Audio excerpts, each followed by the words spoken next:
Clive Barker's Jericho has a whole lot going for it. First, it has master of the macabre Clive Barker's brain working behind the scenes, creating the perfect atmosphere, a compelling and edgy storyline, and horrific entities all itching to be shot in the face, provided they even actually have a face. Even better, it has a theoretically interesting gameplay mechanic fueling its action. Still, despite some truly rockin' action sequences and a varied and interesting set of characters, Jericho ultimately disappoints because of its overly linear level design and ending so half-assed it's absolutely insulting. One of the best aspects of the game is its premise. It seems mankind isn't God's first attempt at creating a being or beings in his own image. Instead, that distinction goes to the firstborn. Like a bad kid, it seems God got fed up with the firstborn's unholy antics and locked it up in its room for the rest of eternity. Only that room is a twisted, onion-layered realm where time and space themselves are trapped. It's up to a supernatural military force known as Jericho to keep the firstborn in its place. And as it's trying to bust loose, they are summoned to the Middle East to enter the firstborn's world and fight it there by any means necessary. You begin the game as Captain Devin Ross. You and your squad mates, a diverse and interesting lot, each with unique supernatural abilities and firearms, infiltrate the site of the firstborn's infestation.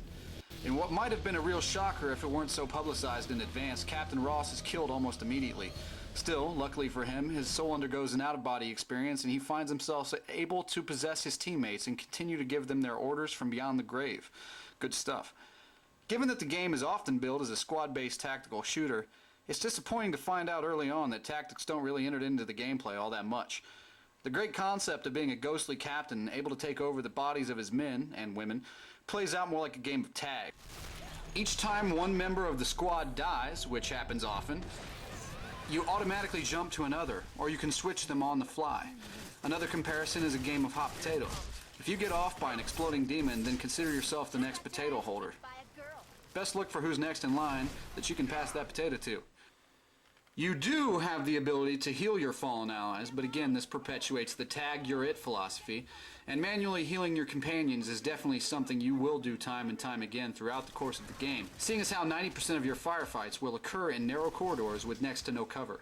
To make matters worse, the game is absolutely in love with the aforementioned suicide bombers who shamble up to you and explode in your face. Something like that is fine in Serious Sam, seeing as how you have ample time to react and even more time to see them coming in the distance. In Jericho, there's rarely any distance between you and your spawning foes, who will sometimes blatantly cheat and spawn behind you in an area that's you rightly assume was clear already. How's that for tactical? But all's not lost. The first-person shooting itself is quite enjoyable at least. Though it could be argued that even the firstborn's weakest grunts can take too many hits before going down, your Jericho boys and girls are well equipped to withstand the assault thanks to an enjoyable and impactful set of weapons and special abilities that keep things fresh. Sniper Abigail Black, for example, can literally possess her own bullets and direct them straight to their targets, which is not only useful, but a lot of fun. Meanwhile, human tank and chain gun wielder Frank Delgado can launch a fire demon from his right arm whenever things get too thick. Some characters' abilities aren't as interesting as others, but aside from a too weak for his own good warrior priest named Paul Rollins, it's a well-rounded crew, and though you may find a personal favorite, pretty much all of them are well-suited to kicking ass. Or would be if the game gave them more room to breathe and didn't attack you so often from behind.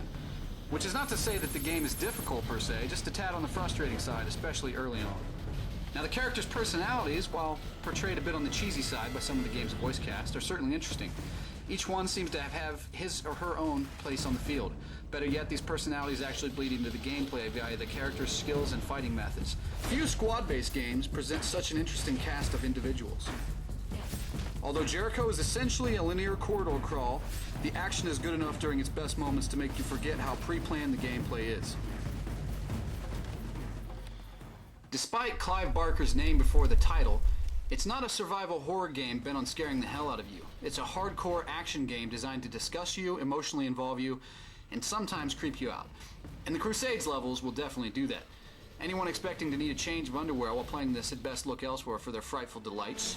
Shooter fans, however, this ain't all that far from the original Doom. Visually, the game does what it's supposed to do. The art direction is superb, the monsters suitably hideous, the atmosphere just gloomy enough, but not so much that you can't take in all the macabre details. The sound effects are solid, with resonant gun blasts that lack the tinny, weak vibe of the Doom 3 arsenal, for example. The dialogue is a bit on the corny side, but it kind of works despite that when the overzealous voice actors don't take it any further over the top.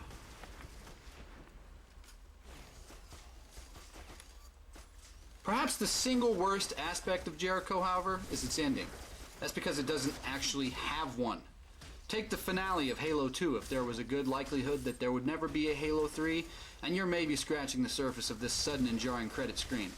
Developers who pride themselves on story-driven games take note. This is not how it's done.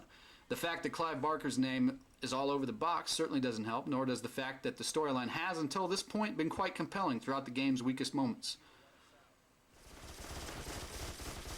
Jericho is a tough case. On one hand, the action is solid, fast-paced, and in your face. On the other hand, maybe it's too in your face, seeing as how you are constantly restrained by walls and fellow squad mates, even as horrific and seemingly bulletproof creatures charge you headlong.